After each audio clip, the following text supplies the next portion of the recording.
This game had the potential to be a fascinating matchup before the players even reached the board. As white, Magnus Carlsen, the world champion, and as black, Jorden Van Foreest, one of Magnus Carlsen's seconds during Magnus's recent successful defense of his world champion title, so there should be intimate knowledge of the other's opening repertoire and playing style. Additionally, Magnus is obviously the strongest player in the tournament, and Jorden is one of the weakest, and in such strong tournaments, often the stronger players push that little bit harder against the players who are perceived as the weakest, as an opportunity to score their full points, especially as white.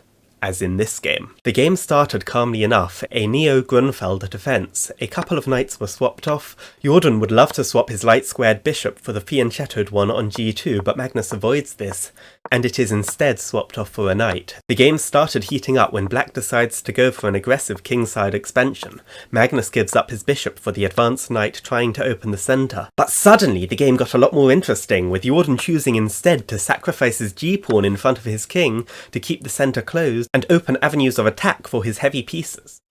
Van Foreest continues his aggressive play, advancing his h-pawn with tempo on Carlsen's queen, who a couple of moves later tries to force the issues and open the queen side with b4, b5, rook to c1. Meanwhile, the Harry pawn continues his march, preparing to sink his teeth into Magnus's king's defence. Jorden now swings his rook to the defence of c6, just in time holding it together, and the rook is positioned very nicely to multitask in defensive and aggressive roles. White tries to keep the king side closed with g4, and black now chucks another pawn, which Magnus takes. He's up 2 pawns, but with all this pressure black's got, the computer thinks the position is equal. Rook g6 and g5 to keep the pawn, followed by h4 to secure it, bishop maneuvers to enter the action, and bishop takes.